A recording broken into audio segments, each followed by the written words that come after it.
इस प्रकार से कोई वायर दिए हैं भैया, ठीक है भाई, और इस वायर का जो रेजिस्टेंस है वो दे रखा है मुझे कितना 2 × 10⁻⁻⁴ ओम दे रखा है, ठीक है। और क्या दे रखा है, इस वायर की जो लेंथ दे रखी है L, वो कितनी दे रखी है 0.314 मीटर। और कुछ दे रखा है, और दे रखा है रेडियस, किसकी रेडियस, इस वायर की क्रॉस सेक्शनल जो है, ठीक है, ये वाली, ये सेंटर हो गया यहाँ से यहाँ तक की, कहाँ से, सेंटर से आर्क तक की रेडियस हो। भाई कोई वायर हो तो सर्कुलर फ्लो में भी लेना वायर को, तो उसका जो क्रॉस सेक्शनल एरिया है, जैसे ये चौक है, ये वाला चौक है, इस चौक को देखेगा तो ये वायर समझ चलेगी, तो ये वाला जो हिस्सा होगा वो कैसा होगा, सर्कुलर होगा इसका। तो इसको अगर हम इसका ये सेंटर कंसीडर कर लेंगे तो इस सेंटर से इस आर्क तक की डिस्टेंस क्या बोलेंगे, रेडियस बोल रहे हो ना, प्यार से पढ़ो, मजे से पढ़ो। तो ये कितना हो जाएगा आर, स्मॉल आर कितना दे रखा है 3 mm, ठीक है, 3 mm मिलीमीटर दे रखा है, ठीक है भाई। अब ये बताइए 1 mm में कितना होता है 10⁻³ मीटर, इतना ही तो होता है, इतना ही बताया था मैंने, तो बताया था, ये बताया था, ठीक है। देखो भाई वी नो दैट, अब मुझे कह रहा है इस वायर की रेजिस्टिविटी क्या होगी, ठीक है, ये मुझे निकालनी है, find the resistivity of the wire. Question को समझो फिर उसके बाद करो, ठीक है। वी नो दैट क्या होता है, रो इक्वल्स टू फॉर्मूला होता है RA/L, यही होता है, या L/RA होता है, RA/L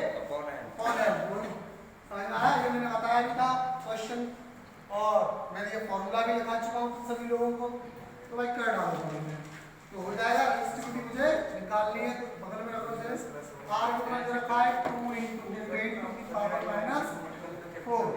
अब मेरे लिए A चाहिए, क्या चाहिए, A चाहिए। तो 1 mm 3 mm इसकी रेडियस दिए हैं, साइलेंट मोड पे लो भाई सभी लोग, ये 3 mm कितना दिया है, रेडियस दिया है इसका, तो इसे मीटर में कन्वर्ट करूंगा तो 10⁻³ मीटर, कितना होगा 3 × 10⁻³ मीटर। इधर ध्यान दें, आवाज नहीं निकल जाए, ठीक है भाई। इसके बाद ये रेडियस आ गई इसकी। अब बताइए एरिया निकालने का फॉर्मूला क्या होता है, πr² होता है, पाई की वैल्यू 3.14 ×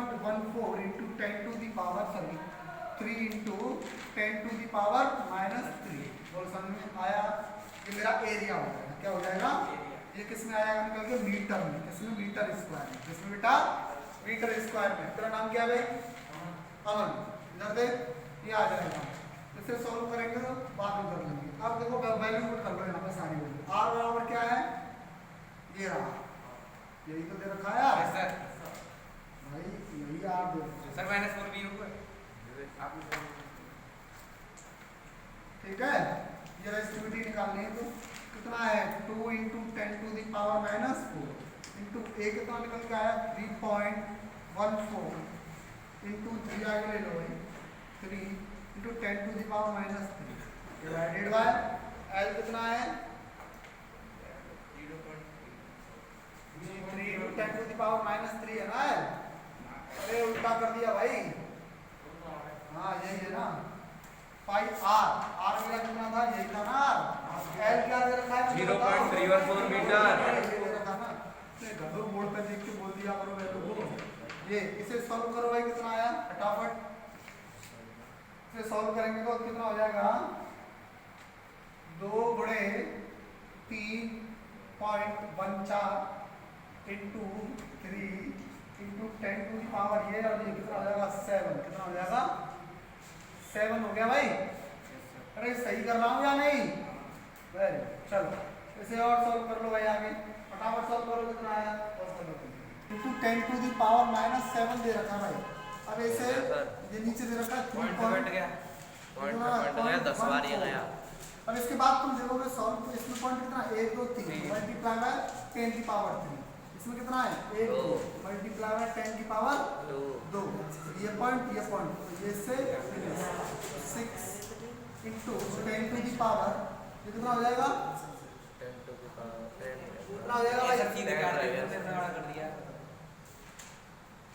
निकालो 10 टू दी पावर कितना बचेगा ये ऊपर ले जाओ इसे -7 इंटू 10 की पावर 3 गुणा 10 की पावर -2 इसे सॉल्व करो कितना आया गड़बड़ हुआ है 2 माइनस 3.14 इंटू ये हो जाएगा 9 इंटू 10 टू दी पावर -6 ठीक है भाई ये बन जाएगा एरिया और मेरे पास रेजिस्टेंस दे रखा है ये तो RA/L होता है तो रो इक्वल्स टू RA तो R क्या है 2 गुणे 10 की पावर -4 और बेटा ये कितना आ जाएगा 9 इंटू 10 की पावर -6 डिवाइडेड बाई कितना है भाई L 0.314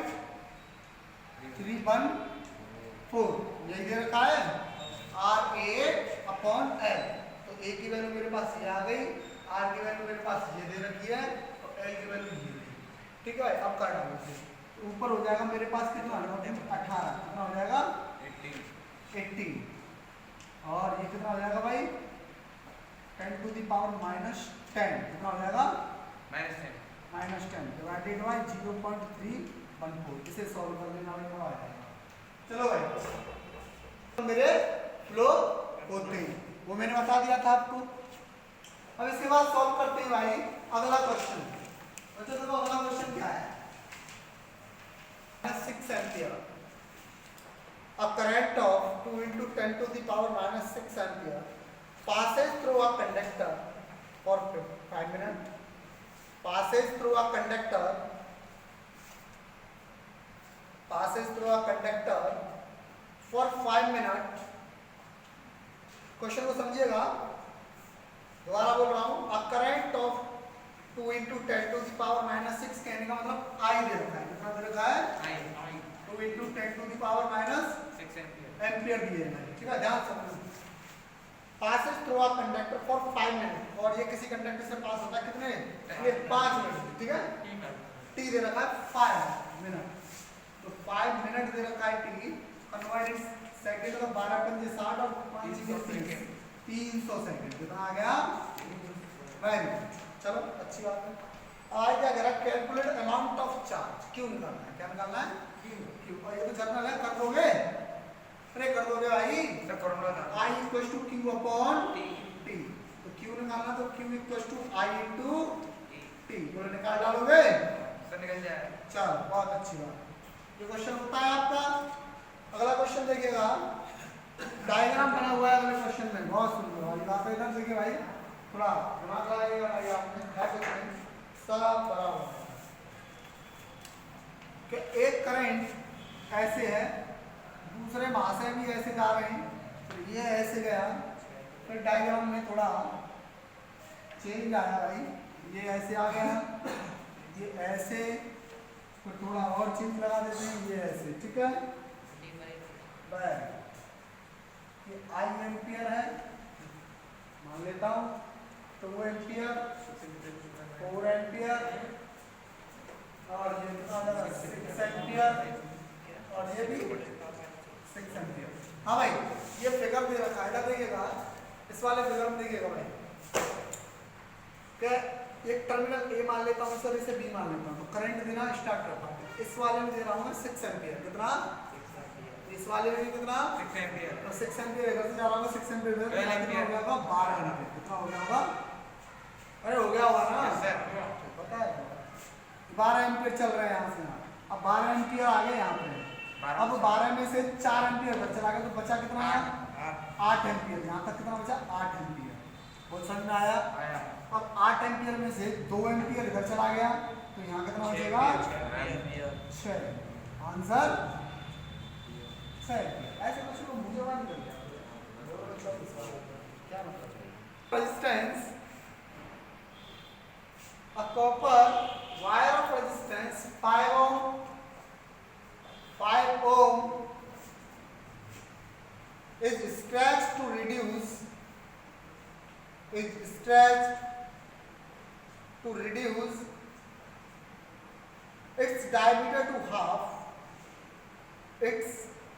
diameter to half of its initial value by question what is its initial value calculate its new resistance. Calculate its new resistance. खुद करोगे भाई इसे, बस हिंट दे दूंगा आपको, ज्यादा नहीं दूंगा। आर दे रखा है 5 ओम, खोपड़ी पे भी जोर पड़ना चाहिए आपकी, 5 ओम। अब कह रहा है कि कोई वायर है वो स्ट्रेच किया गया, खींचा गया। क्या किया गया? क्वेश्चन को समझ लो, खींचा गया वो ऐसे, ठीक है। अब आई क्या करा, खींचने के बाद reduce its diameter to half its initial value. जो उसका डायमीटर था वो इनिशियल वैल्यू से क्या हो गया? हाफ हो गया। कहने का मतलब पहले डायमीटर मान के चलो डी रहा होगा, क्या रहा होगा? डी। इस भाई साहब को ऐसे खींच दिया, मतलब डी 1/2 या जी 1/2 कितना हो जाएगा? d/2 ऐसे खींच दिया, ऐसे लंबा लंबा खींचने के बाद अब इसका पूरा ये डायमीटर था वो कितना हो गया? d/2। क्वेश्चन समझ में आ रहा है ना? अब क्या कह रहा है? Calculate its new resistance. अब भाई सिंपल सी बात है, जब उसका डायमीटर d था तब रेजिस्टेंस था 5 ओम, 5 ओम। अब उसका खींच दिया गया, डायमीटर होगा d/2। अब उसका न्यू रेजिस्टेंस निकालना है, बोलो निकाल दोगे? आपके लिए एक दिन का मैं टाइम दूंगा, ठीक है। बस जिसकी थ्योरी और कॉन्सेप्ट क्लियर होगा ना वो ये निकाल देगा, ये छुट्टी होगा, ठीक है। चलो अगला देखो। अब wire of resistance 10 ohm, same ऐसे ही है, इसमें थ्राइस हो जाएगा, मतलब 3/, अच्छा इसका thrice its original length. Same ऐसे ही क्वेश्चन नंबर 6 और 7 दोनों करके लाएंगे आप, ठीक है। 8वां लिखो, 8वां अच्छा क्वेश्चन है, इसमें पोटेंशियल निकालना है ना। Find the potential difference, find the potential difference required to pass a current of 0.2 ampere। बोलो समझ में आया? Find the potential difference required to pass a current 0.2 ampere in a wire of resistance 10 ohm। कौन निकालो? B निकालो। Equals to I R, लगा डालो भाई, आई दे रखा है, आर दे रखा है, लगा डालो। Equals to I R, 2 volt आना चाहिए, ठीक है भाई। नेक्स्ट क्वेश्चन नंबर 9 देखिएगा। 9 इस वाले क्वेश्चन नंबर 8 बताया था कि 8 में क्या लगेगा? V equals to I R. I की वैल्यू 0.2 एम्पीयर दे रखी है और आर की वैल्यू आपको कितनी दे रखी है? 10 एम्पीयर। अब भाई सिंपल सी बात है, इसमें 2 वोल्ट आ जाएगा, 2 वोल्ट आंसर, ठीक है भाई। An electric bulb draw 1.2 ampere current, 1.2 bulb draw 1.2 ampere current, 1.2 ampere current from 12 volt source, from 12 volt source। find the resistance of the bulb, निकालो भाई, find the resistance of the bulb। बोलो तब निकाल दोगे sir? महान आत्माएं निकाल देगी, कोई दिक्कत ना, निकालो बेटा। V equals to I R, लगा डालो, क्या निकालना है? 10 ओम आ गया सर। अच्छा चलो 10 ही ओम हमारा आंसर सही, एकदम पिटा रहा है, कोई टेंशन वाली बात नहीं। V equals to I R, R बराबर V अपॉन आई। V दे रखा है कितना? 12 वोल्ट, 12 वोल्ट दे रखा है और करंट कितना दे रखा है? 1.2 वैल्यू कर दो भाई, 10 ओम। बाय मास्क लगा के बैठ। कोई एक्सपेरिमेंट किया गया ओम्स लॉ के द्वारा और उसे वेरिफिकेशन करने के बाद यूनिट आई मेरे पास निकल के, ये देखो पोटेंशियल और आई की वैल्यू मेरे पास कुछ इस प्रकार से निकल के आई, जो इसमें बन रही है क्या? टेबल देखो, टेबल को देखते हुए हम इसकी वैल्यूज निकालते हुए निकल जाएंगे और फिर सॉल्व करेंगे आगे। देखो टेबल को देखिएगा, ये कह रहा है the value of V and R recorded in the observation table, draw VI graph and use this graph when I is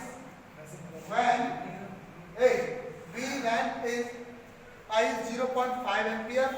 और बेटा इसके बाद ये कह रहा है I when V is 0.75 volt, resistance of the circuit.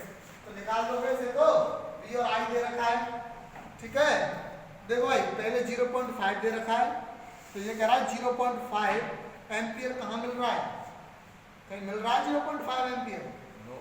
0.5 नहीं मिल रहा, कोई दिक्कत नहीं है। तो चलो यहाँ से अगर करंट 0.5 एम्पियर है तो पोटेंशियल क्या होगा, पहले ये निकालेंगे। करंट की वैल्यू आपको क्या दे रखी है, 0.5 एम्पियर, 0.5 एम्पियर, और वो भी क्या है, V आपको निकलवा रहा है, मतलब पोटेंशियल निकलवा रहा है। ठीक है, अब इसके लिए मुझे क्या क्या चाहिए बताइए भाई? रेजिस्टेंस चाहिए, तो रेजिस्टेंस कहाँ से निकालोगे बताओ जल्दी फटाफट, दिमाग लगाओ भाई, कहाँ से निकालोगे रेजिस्टेंस? बुक है सब किसी के पास, एक ही बुक है भाई, बुक क्यों नहीं लेके आए भाई? रखा है, पहले इसका ग्राफ बनाओगे, ग्राफ से ही R निकलेगा, इधर देखो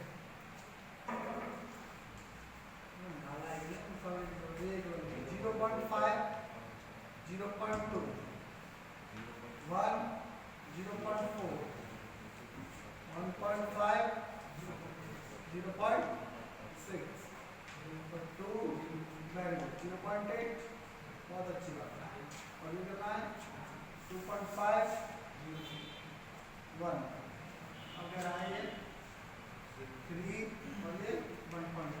पहले इसका BI ग्राफ बनाना है, पहले BI ग्राफ से रेजिस्टेंस निकलेगा, बोल दिया करो तो फिर मुझे छूट जाओगे तो किसी दिन मुझे दोबारा बनाओ इसका ग्राफ।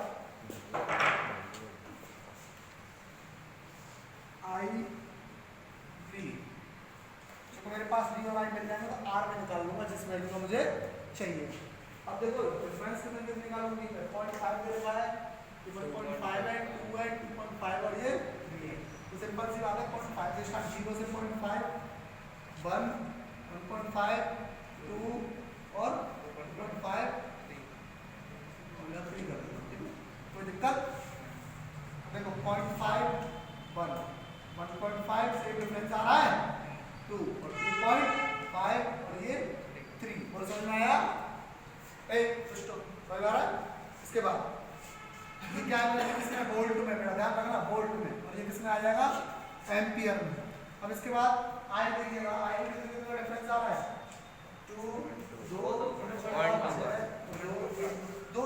रहा है, तो निकाल डालो बेटा यहाँ पे 0.2, 0.2, 0.4 है, 0.6, 0.8, मतलब 1, कितना 1.2 यहाँ पे जा रहा है, 1.2 तो जा रहा है।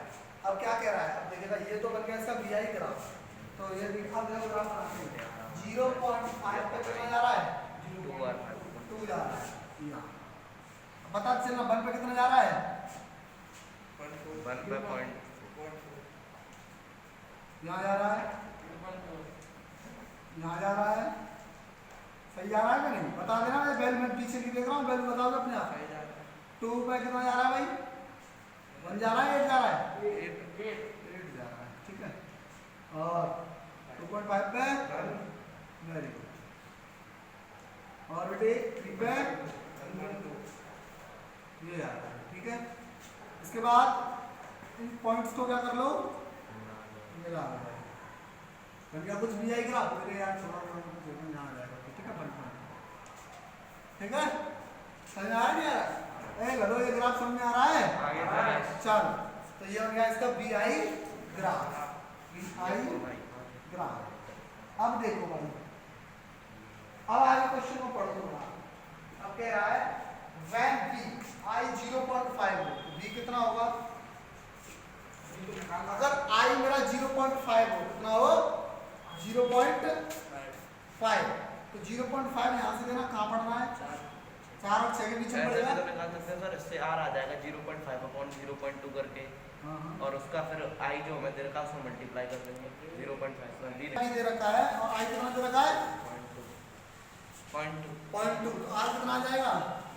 2.5। अब कह रहा है क्या निकालना है उसको? V निकालना है, I दे रखा है V कितना निकालना है, I कितना दे रखा है? 0.5, नो टेंशन, बिल्कुल कर सकता है।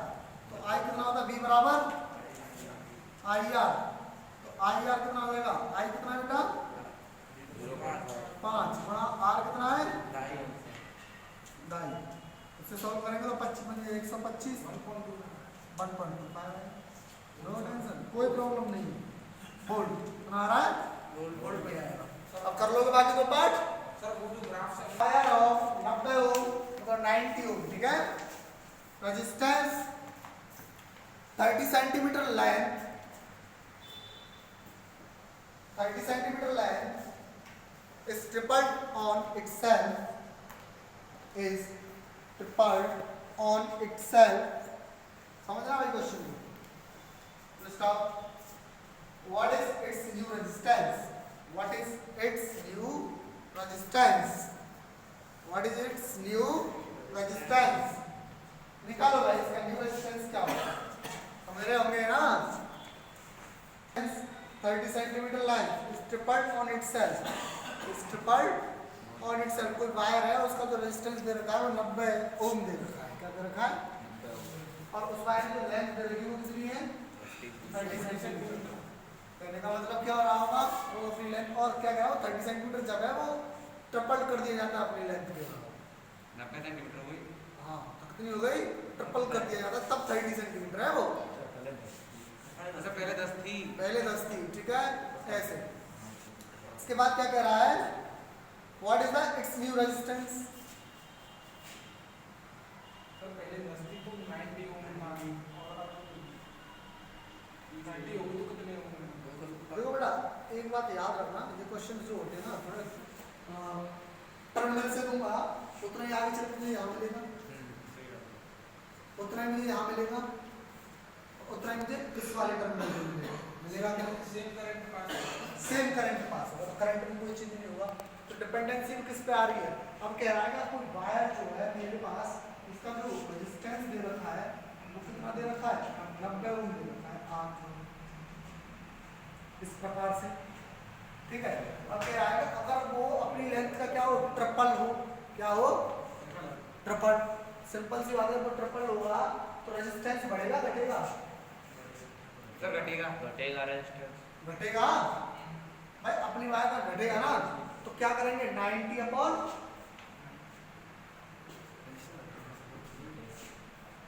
या यहाँ से निकाल लो, रेजिस्टिविटी के केस से निकाल लो। देखो ऐसे निकाल लो, कई चांस है इसके कि पहले जब वायर था तो रो1 मान लो उसकी रेजिस्टिविटी, ठीक है, या रो मान लो, रो बराबर RA अपॉन L1।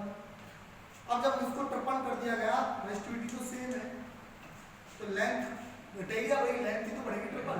तो ये बात है, जब लेंथ यहाँ कितनी थी 30, ठीक है, तो RA अपॉन कितना हो जाएगा, इस R की वैल्यू 90 डिग्री है, समझना ध्यान में, इसकी R की वैल्यू मुझे निकालनी, न्यू रेजिस्टेंस यही तो होगा इसका, और लेंथ कितनी हो जाएगी 3L होगी या कितनी हो जाएगी 3L, बढ़े रही है ना उसकी, बढ़ रही है 3L, तो यहाँ से निकाल लो 3L होगी, इन दोनों डिस्टेंस का बराबर रख लो, R की वैल्यू निकाल लो, कैसे निकाल लो, रेजिस्टिविटी से रेजिस्टिविटी कट जाएगा, एरिया से एरिया, और ये मेरे पास 90 और 30 और L बचेगा 3L, L से कट जाएगा, ये से कट जाएगा, तो ये R ये बचेगा, लास्ट में बचेगा नहीं बचेगा, इसे इक्वेशन फर्स्ट कंसीडर कर लेना, इसे सेकंड कर लेना। चलो करना अपने आप घर पे जाके तो हिंट दे दी, ठीक है, सब कुछ हट जाएगा, खाली R बचेगा। देखो A से ये चला जाएगा, L से ये चला जाएगा, रो से रो चला जाएगा, इस R की 90 में ये न्यू रेजिस्टेंस तो ये बचेगा ना, R की वैल्यू निकाल लेना। अब वो आप देखना करना क्या है, मैंने हिंट दे दी। अब आगे 12 क्वेश्चन देखो, 2 wire of copper same length, ये भी अपने आप करना।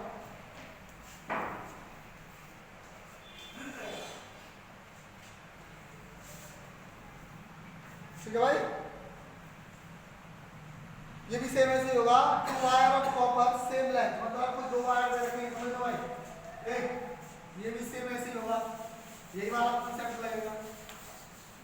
देखो एक वायर मेरे पास ये दे रखा है, एक वायर ये दे रखा है, तो क्या कह रहा है सेम लेंथ, मतलब इसकी लेंथ भी है तो इसकी लेंथ भी L रही होगी। अब इसके बाद कह रहा है रेडियल, इसकी जो रेडियस है वो R1 है, ये जो क्रॉस सेक्शनल एरिया है, ठीक है भाई, इसकी रेडियस कितनी है R2। अब आगे क्या कह रहा है, कंपेयर रेजिस्टेंस एंड देयर रेजिस्टिविटीज, पहले इसका रेजिस्टेंस कंपेयर करो, फिर उसके रेजिस्टिविटी कंप्यूट निकाल दोगे। देखो इसकी रेजिस्टिविटी के साथ अगर तुम रिलेशन रखोगे तो कितना हो जाएगा बताओ। अरे कर लो rho 1 equals to R A upon L. तो ए तो मेरे पास क्या पाई आर स्क्वायर हो जाएगा, तो आर पाई आर मतलब आर वन का स्क्वायर अपॉन एल, इसका हो जाएगा सेम रो 2 समझ रहे ध्यान से आर इधर हो जाएगा पाई आर 2 का स्क्वायर अपॉन एल। कंपेयर करना है तो रेशियो लेना है, सिंपल सी बात है। तो देखो आर पाई से तो आर पाई गया, एल तो दोनों का सेम ही है, तो क्या बचेगा बेटा R1 का स्क्वायर रेशियो R2 का स्क्वायर बराबर 1:1। क्या है इसमें कुछ नहीं, इतना ही रेजिस्टेंस का होगा, इतना ही रेजिस्टेंस का होगा।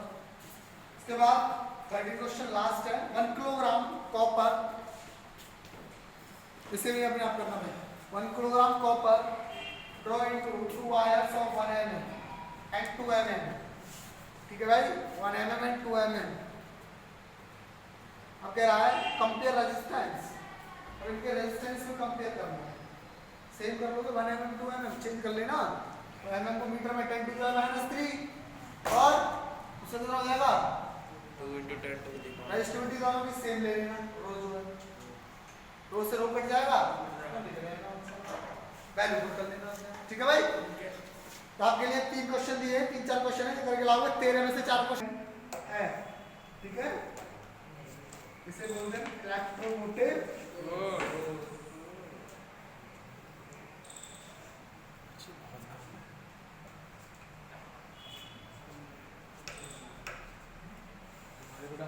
Electromotive force. देखो भाई इलेक्ट्रोमोटिव फोर्स को समझने से पहले पोटेंशियल आप सब लोगों का क्लियर हो गया ये बताओ। क्योंकि जिसका अगर पोटेंशियल थोड़ा सा डाउट बचा है वो डाउट क्लियर कर ले, क्योंकि पूरी कहानी है इलेक्ट्रो पोटेंशियल से। ठीक है एक बार और बता देता हूँ, ये ऐसी कोई बात नहीं। क्या अगर मेरे पास क्यू चार्ज यहाँ रखा है और इसका फील्ड है, अगर एक Q not charge infinite distance पे यहाँ रखा है, टेस्ट चार्ज, इसे क्या हो रहा है ऐसा चार्ज नहीं है इसे पकड़ लिया और मैं झटका खा के नीचे गिर जाऊंगा, नहीं, टेस्ट चार्ज हल्का सा बहुत ही छोटा, ठीक है मान के चल रहे थे टेस्ट चार्ज। अब इस टेस्ट चार्ज को इनफाइनाइट से यहाँ तक लाने में जो वर्क डन करना पड़ता है, मुझे क्या वर्क डन करना पड़ता है, किसके फील्ड तक क्यू के फील्ड तक, उसी वर्क डन को मैं क्या कहता हूँ उसका पोटेंशियल। पोटेंशियल का फॉर्मूला होता है V = W/Q या Q नॉट कुछ भी, ठीक है कोई दिक्कत वाली बात नहीं, ठीक है। तो इसके बाद यहाँ तक बात आती है, क्लियर हो गई यहाँ तक, इसी को मैं पोटेंशियल बोलूँगा। पूरी कहानी सेम प्रोसेस यहाँ पे लगा होता है कि जिसकी वजह से वो पोटेंशियल जनरेट होगा भाई, विदाउट फोर्स के तो पोटेंशियल जनरेट होगा नहीं, ये हो जाएगा भाई। एक बात होता है किसी भी चीज़ को जब तुम ला रहे हो इनफाइनाइट से, जब तुम वर्क डन कर रहे हो तो वर्क डन के साथ सिंपल सी बात है फोर्स का तो रिलेशन तुमने जन्मों का संगम होता है ना, F.ds या F.s ये पढ़ा है, displacement equal to work done, आप नहीं पढ़ा, ये तो पढ़ाया था हाँ, फोर्स इनटू डिस्प्लेसमेंट। तो जहाँ वर्क डन होगा वहाँ फोर्स जरूर होगा भैया जी, और जब वर्क डन हो रहा होगा तो वहाँ बॉडी डिस्प्लेस्ड जरूर हो रही होगी। ऐसे समझा करो कि अगर सपोज दैट ये कोई डस्टर है, ये कोई डस्टर है यहाँ रखा है, अब मैंने कहा इसमें मुझे वर्क करना है या मुझे इसमें फोर्स लगाना है, अब मैं जैसे इन तीनों में से कोई एक एक्टिविटी क्रिएट कर दूंगा, एस मतलब डिस्प्लेसमेंट, ऐसे समझो भाई डिस्प्लेसमेंट और ये मतलब फोर्स, क्या फोर्स और ये वर्क डन, क्या बेटा वर्क डन, वर्क डन, ठीक है। तो बेटा इन तीनों को समझो ध्यान से कि अगर मैं तीनों में से किसी एक फैक्टर को यहाँ रख दूँ, इस पर या यहाँ, और एक बात बताइए कि जब मैंने इस पर वर्क किया तो वर्क जब किया होगा तो मैंने फोर्स लगाया होगा कि नहीं, ये बताओ। तो जब फोर्स लगाया होगा तो तभी आप कह सकते हो वर्क तभी होगा जब वो बॉडी क्या कर रही होगी, डिस्प्लेस कर रही होगी। अब मान के चल मैंने यहाँ से यहाँ तक ले गया, अगर मैं यहाँ से इसे यहाँ तक ले गया या यहाँ से ऐसे इसे खिसका के यहाँ तक कर दिया तो मेरा वर्क डन हुआ। अगर मैंने इसे यहाँ से यहाँ तक खिसका के यहाँ कर दिया और यहाँ से खिसका के दोबारा यहाँ कर दिया तो वर्क डन नहीं हुआ। डिस्प्लेसमेंट क्या हो गया, जीरो हो गया। और जैसे डिस्प्लेसमेंट जीरो हुआ तो वर्क डन भी मेरा जीरो हो गया। बोलो समझ में आया। तो जब मैं फोर्स लगाता हूँ किसी भी बॉडी पे ऐसे, तो वो बॉडी जो है फोर्स की डायरेक्शन क्या हो जाती है, डिस्प्लेस्ड हो जाती है। कैसे देखो, अब मैं इसमें फोर्स ऐसे लगा रहा हूँ, ऐसे इस डस्टर पे इस डायरेक्शन में फोर्स लगाऊंगा, देखो ऐसे फोर्स लगाया तो बॉडी ऐसे ऐसे जा रही है कि पीछे नहीं जा रही ना, तो वो किस डायरेक्शन में जा रही है, फोर्स की डायरेक्शन में जा रही है। मैं फोर्स इस डायरेक्शन में लगा रहा हूँ तो बॉडी फोर्स की डायरेक्शन में आगे जा रही है। तो जब फोर्स की डायरेक्शन में बॉडी आगे जा रही है तो बॉडी क्या हो रही है, डिस्प्लेस्ड हो रही है। सिंपल सी बात, हो रही है कि नहीं हो रही है, इतना तो तुम सब जानते ही होंगे। और इसको मैं क्या बोला, फोर्स लगाया तो बॉडी डिस्प्लेस्ड हुई, और दोनों में प्रोडक्ट को क्या बोल दिया मैंने, वर्क में वर्क किया। अगर इन दोनों में से कोई एक फैक्टर या कोई भी एक फैक्ट क्या हो जाए, जीरो हो जाए, या डिस्प्लेसमेंट जीरो हो जाए या फोर्स जीरो हो जाए, वर्क डन भी मेरा क्या हो जाएगा, जीरो हो जाएगा। सिंपल सी बात। कुली, कुली का सबसे बेस्ट एग्जांपल देते हैं, क्या रेलवे स्टेशन पर कुली देखे हैं, ठीक है। तो कुली क्या होता है, पूरे दिन काम करता है, लेकिन रोज उसका जो वर्क डन होता है वो ऑलवेज जीरो रहता है। क्यों रहता है, वेरी गुड। कुली क्या करता है, जाता है गाड़ी पे, गाड़ी के पास आकर फिर अपने पुराने स्थान पे वापस आ जाता है, तो डिस्प्लेसमेंट जीरो, तो कुली ने कुछ काम नहीं किया। और शाम को जो कह दो अदरक वाली चाय बना के देता हैरान ऐसे ही यहाँ के, जब मैं इस चार्ज को यहाँ लाया तो फोर्स सिंपल सी बात है, लगा होगा, लगा होगा कि नहीं लगा होगा, अरे बोला तो यार, यस सर, ठीक है। तो उसी फोर्स को मुझे यहाँ क्लेरिफाई करना, इलेक्ट्रोमोटिव फोर्स। इलेक्ट्रोमोटिव फोर्स का मतलब जब मैं इलेक्ट्रिक की बात करूंगा तो वहां क्या है, इलेक्ट्रोमोटिव फोर्स। मोशन की बात करूंगा तो उसे मैकेनिकल फोर्स या मैकेनिक्स में पढ़ेंगे, ठीक है। तो ऐसे हम यहाँ इलेक्ट्रोमोटिव फोर्स पढ़ते हैं चार्ज के केस में। किसके केस में, चार्ज के केस में। अब देखते हैं भैया जी, यहाँ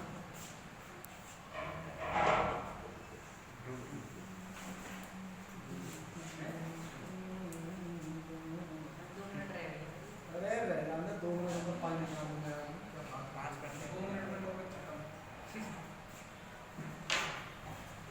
एक कॉपर की और एक जिंक की, ठीक है बेटा, ये जेड है, ठीक है भाई। और इसमें इस पर मेरा पॉजिटिव है, इस पर मेरा नेगेटिव। कॉपर में पॉजिटिव चार्ज होता है, नेगेटिव किसका होता है, जेड। तो आयंस की बात करें, किसकी, आयंस की। तो यहाँ बीच में इलेक्ट्रॉन ठोक देता हूँ, और ये H2SO4 सल्फ्यूरिक एसिड, ठीक है भाई, डिल्यूट सल्फ्यूरिक H2SO4। केमिस्ट्री के ज्ञान का बैठे होंगे 2-3 डिल्यूट, ठीक है। केमिस्ट्री में मारता हूँ ना, जबरदस्त तरीके से तोड़ता हूँ केमिस्ट्री, ठीक है भाई। डिल्यूट H2SO4 सल्फ्यूरिक एसिड का रखा। अब देखो भाई, मैंने कोई 2 प्लेट ले ली ऐसे, ठीक है भाई, लगा समझ में आ रहा है, नहीं आ रहा है, नहीं आ रहा, नहीं आ रहा, किसके नहीं आ रहा, आ रहा है, अच्छा फिगर समझ में नहीं आ रहा। देखो भाई H2SO4 ये कोई मैंने यहाँ पर एक बीकर लिया, और उस बीकर में मैंने 2 प्लेट डाली, एक कॉपर की और एक जिंक की। कॉपर में जो आयन होता है कैसा होता है, पॉजिटिव होता है या नेगेटिव होता है, पॉजिटिव होता है ना, है ना बेटा, धन आयन। और इसमें कैसा होगा, ऋणायन, मतलब नेगेटिव चार्ज।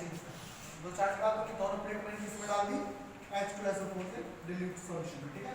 तो मैंने डाली तो मैंने क्या देखा कि इसके साथ इसमें क्या किया होगा, रिएक्शन किया होगा, सिंपल सी बात, क्या किया होगा, रिएक्शन किया होगा, तो चार्ज क्या होगा, जनरेट होगा। क्या हो रहा होगा, जनरेट। और वो चार्ज किसकी वजह से जनरेट हो रहा होगा, कि जब H2SO4 जब इसमें मैं डालता हूँ दोनों को, तो क्या होता है, कुछ ऐसा केमिकल रिएक्शन हुई होगी जिसकी वजह से चार्ज क्या हुआ, जनरेट हुआ। और उस चार्ज को जनरेट करने के बाद वायर के थ्रू लिया, इस वाले एंड्स पे ले लिया। अब एंड्स पे जब लिया गया उस चार्ज को, तो वायर के थ्रू यहाँ लिया गया, तो वो क्या है, एक फोर्स लगा रहा होगा ना भाई, ऊपर चल, ऊपर फ्लो, फ्री इलेक्ट्रॉन उसने क्या जनरेट किए, फ्री इलेक्ट्रॉन। तो फ्री इलेक्ट्रॉन जनरेट किए, तो फ्री इलेक्ट्रॉन को भाई सिंपल सी वाला कंडक्टर में मूव करने के लिए क्या होता है, बाध्य होता है। बाध्य का मतलब है फ्री रहता है, मूव कर सकता है आसानी से, कोई मतलब ही नहीं है, होता है कि नहीं होता है।